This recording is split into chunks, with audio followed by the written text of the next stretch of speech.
The Sky This Month with your host, Dave McDonald.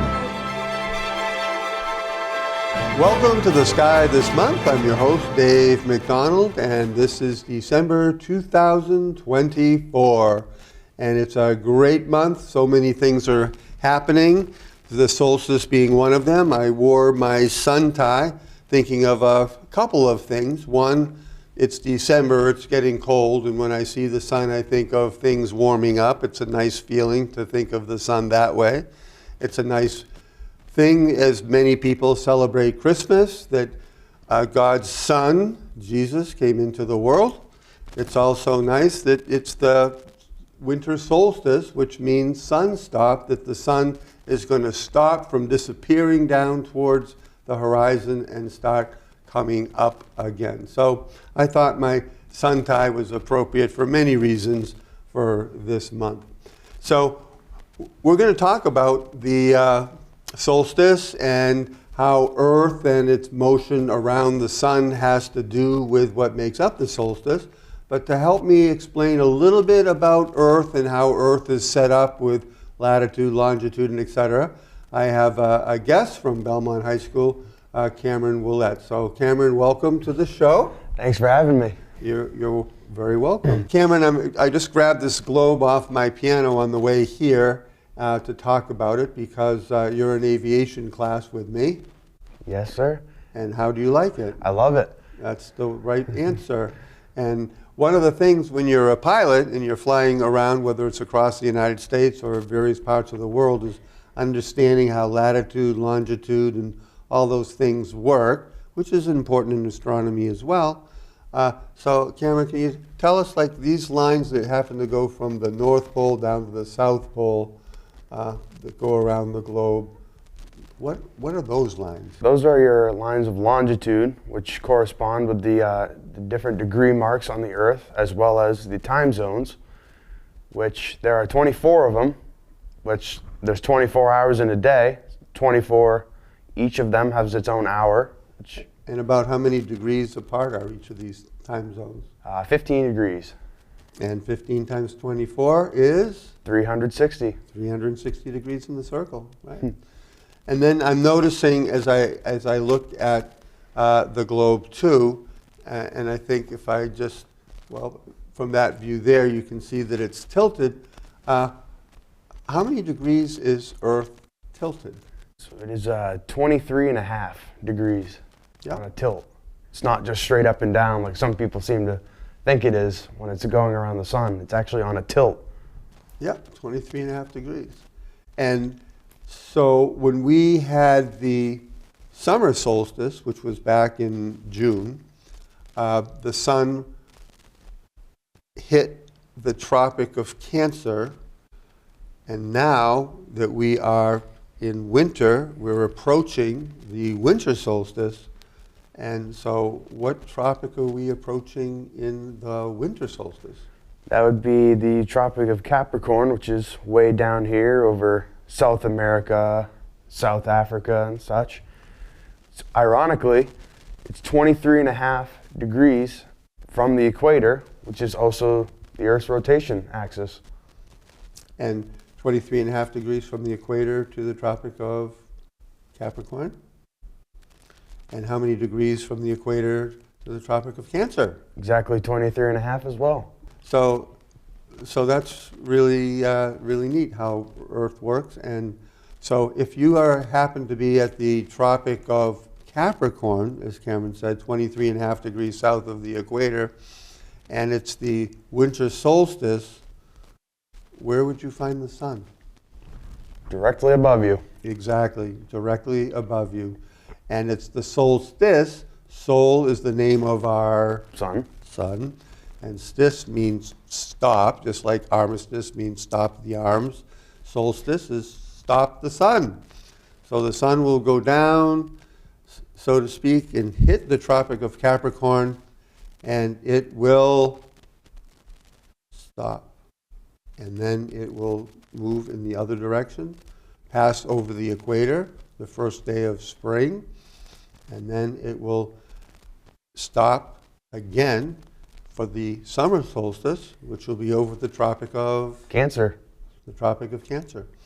And those two lines, the Tropic of Cancer, the Tropic of Capricorn, that's kind of the area of movement of the sun from north to south, and it just keeps going back and forth, back and forth.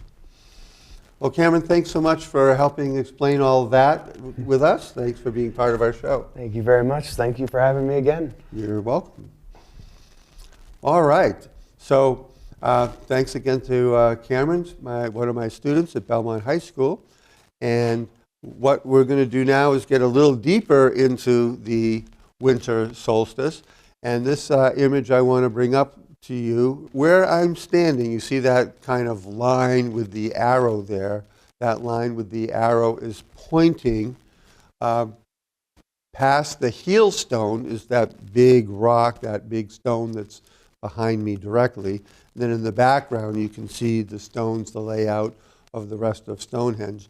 And that arrow line is pointing to the sunset point during the winter solstice. So on the winter solstice, the sun sets in that direction, and you would see it through the stones.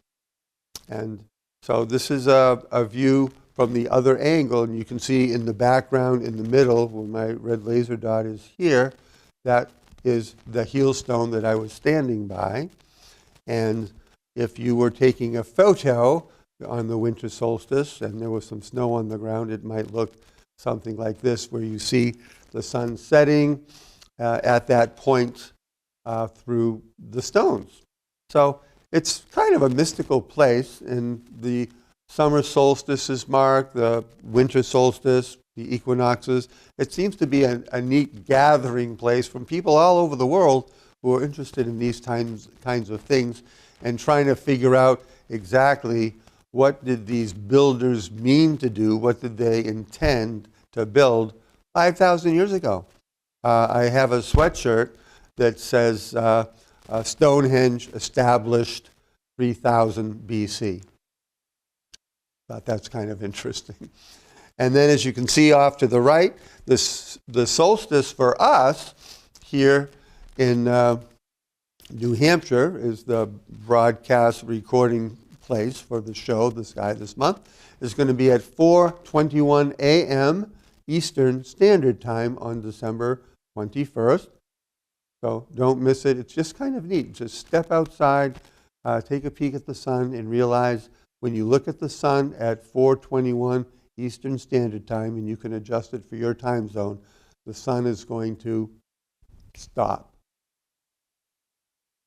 And it's going to start making its way in the other direction. If you happen to be at Stonehenge, local time Stonehenge, sunrise happens at 8:09 a.m. And if you're at Stonehenge over in England, the solstice will happen at 9:21 a.m. So notice there's a 5-hour difference. Stonehenge is 5 hours ahead of us here in New Hampshire in terms of time in our time zones. And as Cameron very well said, the 15 degrees between each longitude line is roughly each time zone. So very cool. So this is just an illustration of the tilt. So you see the number there is 23.4. It's closer to 23.5, which we have talked about.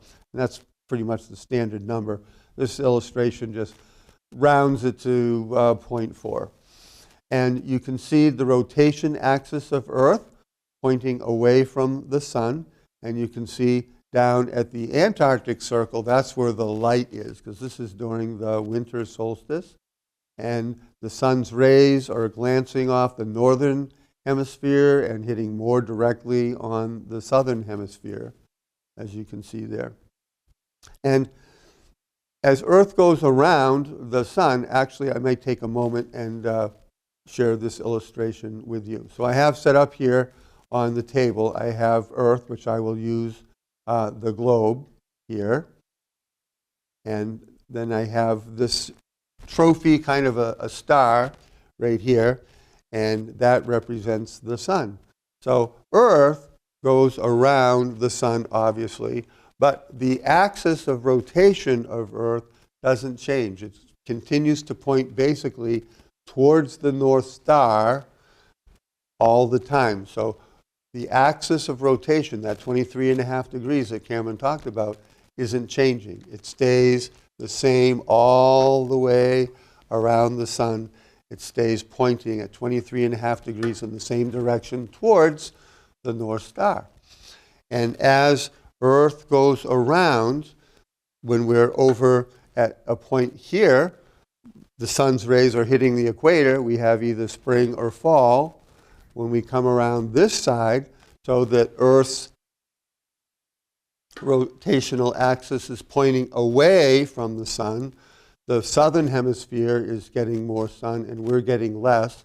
And at that moment of the solstice, as Cameron pointed out, the sun's rays will be hitting directly over the Tropic of Capricorn, which is 23.5 degrees south of the equator. And then we continue onwards to spring, and then back around to where it's summertime for us, and the axis of rotation, the 23.5 degree tilt, is facing directly towards the sun, and we have our summer. And the summer solstice, sol, our sun, stis means stop, which happens around June 21st or 22nd, and then that's when the sun is highest in the sky. So let's compare and contrast those two times here. So if you look at the diagram in the upper left, you see that the sun's path on June 21st, the sun is up here at this place here is in the northern hemisphere, and we're at 73.5 degrees here. And then on the equinoxes, whether it be the fall or the spring, the sun is down further and about at the 50-degree mark above the horizon. And then on December 21st, on the winter solstice, we see that it's down to 26.5 degrees. But notice that the total difference between its highest point, this is wherever you are, the difference between its highest point in the sky and its lowest point in the sky, 23.5 plus 23.5 is 47-degree difference between the altitude of the sun above the horizon in the summer and the altitude of the sun in the winter, on the winter solstice. And then in the bottom right, just kind of, if you're looking south, it kind of gives you an idea that in the summertime, the sun takes longer to go across the sky, the days are longer, the sun rises north of east and it sets north of west. Then as we get to the first day of fall, the first day of spring on the equinoxes, the sun rises exactly east, goes across the sky, and we have roughly on that day 12 hours of day, 12 hours of night, and it sets exactly west. And then as we make our way towards the winter solstice, we see that arc gets a whole lot smaller, and the sun is rising south of east, setting south of west, and we have the smallest arc.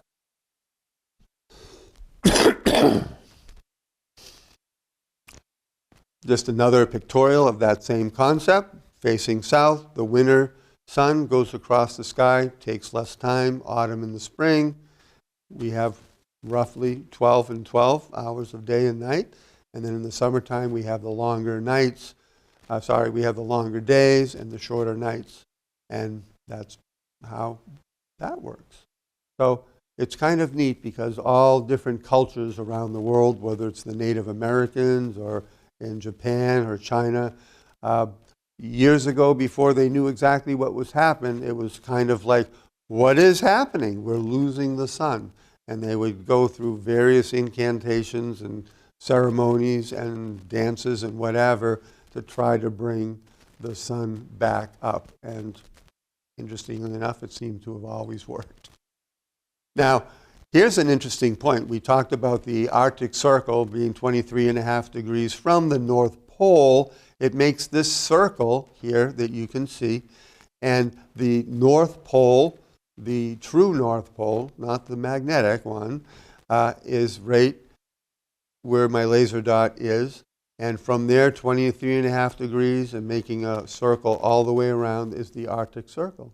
And on that day of the winter solstice, the entire Arctic Circle is in darkness for 24 hours. And then, as you can see down in the bottom right, then sunlight creeps northward at about 25 or a quarter, 0.25, a quarter of a degree latitude per day. It kind of creeps northward. And the Antarctic Circle starts to lose a little bit of daylight down there. So that's a little bit about how the winter solstice works, and I hope that you found that interesting. Now, this month in December features Jupiter among other planets. There are other planets that I'm going to show you in a little bit when we talk about the night sky and such. But right now, know that this is like the best month in about a decade to look at Jupiter. This is an image through a telescope. This was probably a 10-inch size telescope. So you don't need a 10-inch telescope. A smaller telescope will do the trick. You won't see the detail of the bands that you see here around Jupiter. But depending on the night, you'll see the 4 Galilean moons, which are Ganymede, Io, Callisto, and Europa. They're not always situated this way. You may have all 4 on one side. You might have 2 on one side, 2 on the other.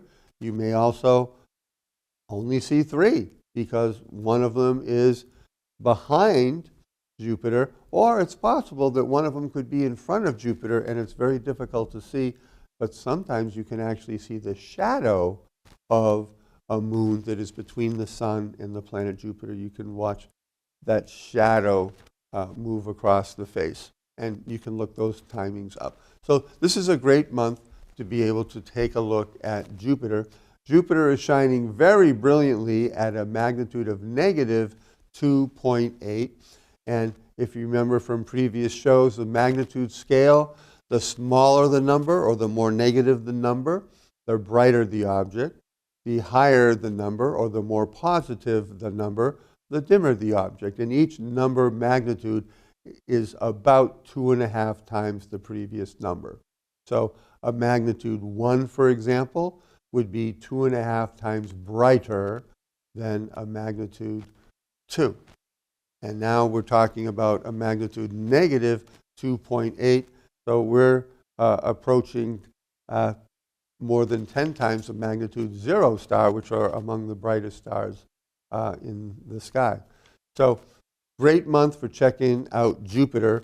And this is the month we call where Jupiter is going to have opposition, where means when the sun sets, Jupiter is going to rise, and it's going to be a great month for enjoying looking at Jupiter. It's the 3rd brightest object in the sky at night. If the moon's out, that'll be brightness number 1. Venus would be the 2nd brightest object in the sky, followed by Jupiter. So I'll show you where to find Jupiter in just a little bit. One of the other features of this month, December, is a meteor shower. We had last month the Leonid meteor showers, which is the star of November, the star shower of November. And this month we have the Geminid meteor shower, which peaks on December 13th. And around 11 p.m. is a good time to check it out. Between 11 and 2 a.m. Is a good time. And the radiant is that point where it appears as though all the meteors are coming from. So the radiant of the Geminids is, of course, as you would guess by the name, in the constellation of Gemini, and it's near this star called Castor. There's Castor and Pollux, those are the 2 twin stars, and right near Castor is where that radiant appears to be.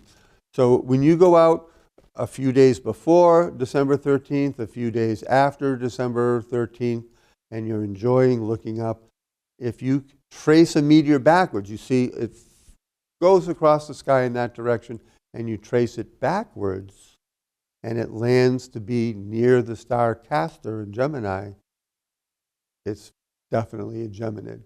If it appears to go someplace else, then it's what we call a sporadic.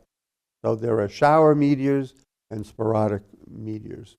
Now, an interesting thing about the Geminids is most meteor showers are caused by Earth going through the dust trail of a comet.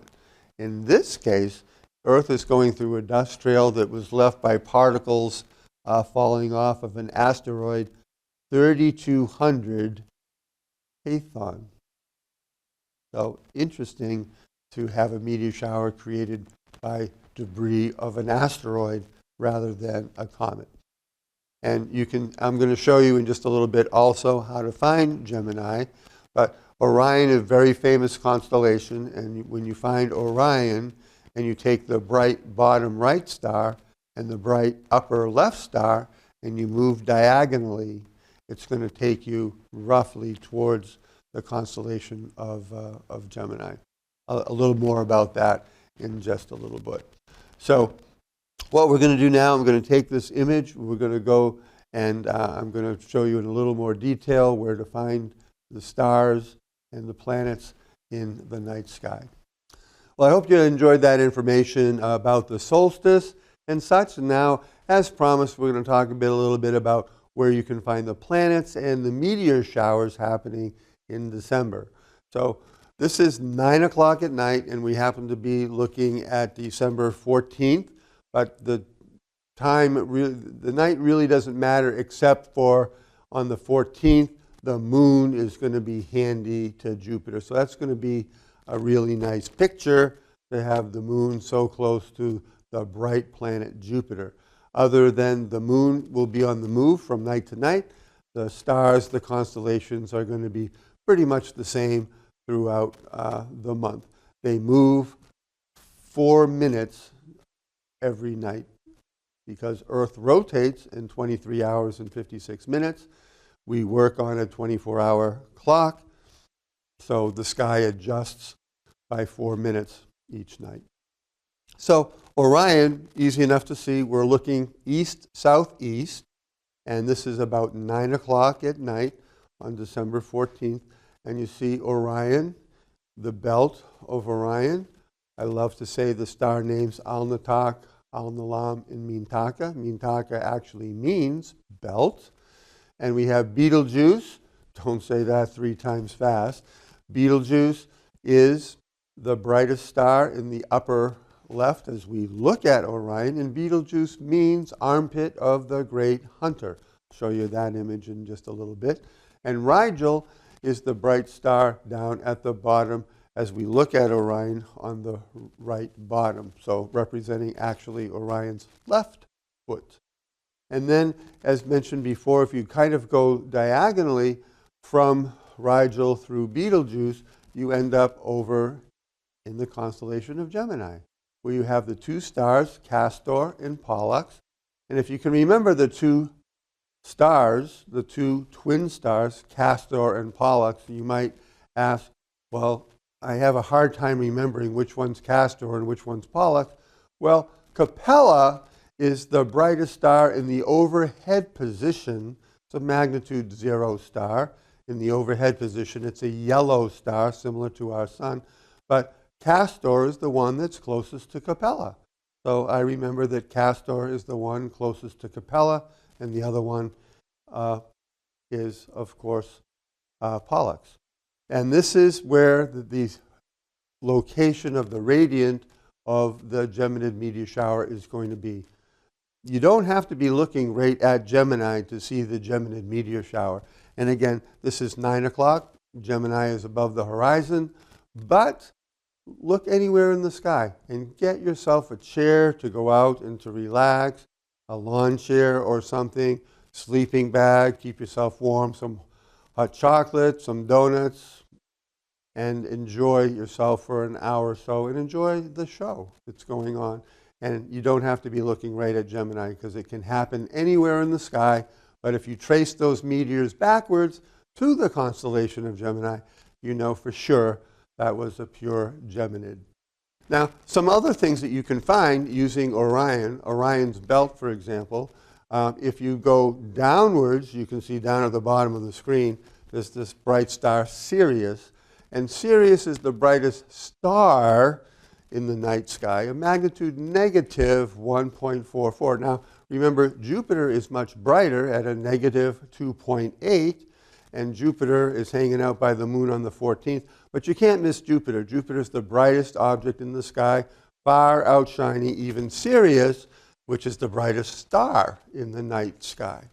Then if you take Orion's belt and you move upwards, you come to the bright star Aldebaran.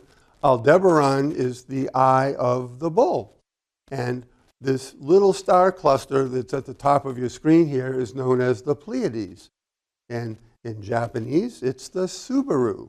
And the Pleiades is a star cluster that's in the constellation of Taurus. Jupiter is in the horns of Taurus, right to the right of Jupiter, with Aldebaran representing the eye of the bull. You see this V shape, and that V shape is the face of the bull Taurus. So let's take a look at what the images look like.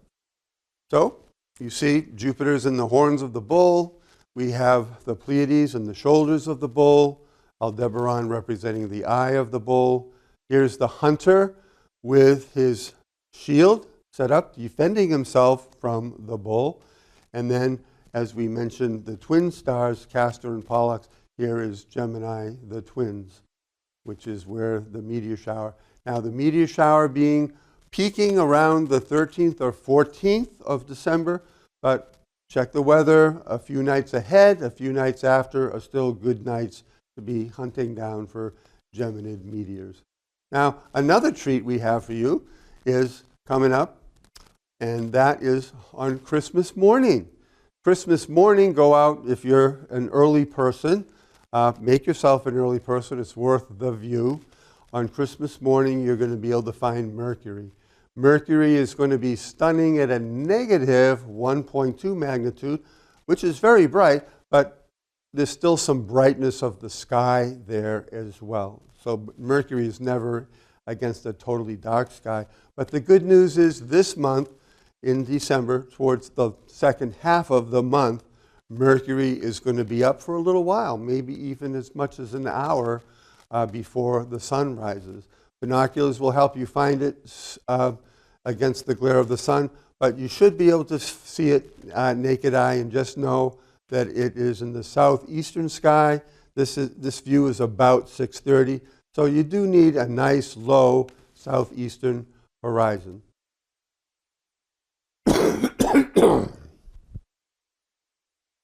Okay, next. So there's another meteor shower that's happening, and this happens to be on also December 25th, Christmas evening, although this meteor shower called the Ursids, you can see around December 22nd, 23rd, 24th, 25th. The Ursid meteor shower is one of the lesser known ones, but it still promises to have some nice meteors. And the good news about this is it's up all night because Ursa, Ursids, Ursa Major, Ursa Minor, it's with the bears. And so perhaps you can see the Big Dipper here, and it's standing on its handle. This happens to be, again, the 25th of December, and around 9 o'clock p.m., facing north, towards the North Star, and you can see the Big Dipper kind of standing on the handle. Then, if you take the two end stars of the Dipper, Merak and Dubi, and you make a fairly straight line, that straight line is going to take you up to the North Star. The North Star's name is Polaris because it's over the northern rotational axis of Earth within 3/4 of a degree. It's almost over the North Pole, thus Polaris. Polaris is the brightest star, and it's at the end of the handle of the Little Dipper here. And here's the Dipper part. And the radiant, or the central radiation point of the Ursids, is near a star called Kochab at the end of the Dipper part of the Little Dipper. And then up to the left, you can see that M in the sky, and that M in the sky is Cassiopeia, the Queen. So we can go next and look at some of the imagery here. And we can see the Big Bear. Remember, the Big Dipper is not a constellation. It's part of a constellation, Ursa Major, the Big Bear. And then we can point to the North Star, which is not super duper bright. It's a magnitude 2 star. And that is part of the Little Bear, where the Ursids will appear to radiate from. And then again, in the top left of your screen, you can see Cassiopeia, the queen. And we have a queen, surely we have a king. And this is King Cepheus. And if you look at the stars, kind of looks like an envelope to me, or perhaps the side of a house or the side of a barn. King Cepheus. So there's some neat things to be looking at in the night sky for December. The meteor shower, don't miss the solstice. And we'll go to the last slide, just as a reminder of the solstice coming up, which is going to be on December 21st, 4:21 a.m. Just slip outside, even though the sun is not going to be up here in New Hampshire. And just for the moment at 4:21, realize the sun is stopping, and the sun is now going to be returning to the north. It's going to be making its way towards the summer solstice, and everybody can warm up. I have my tie representing for December. Many celebrate the birth of the Son of God, Jesus Christ. We have the representation of warmth for this new winter that we're in, and we have the sunstop, the winter solstice. So I hope that you enjoyed the show, and don't forget to keep looking up.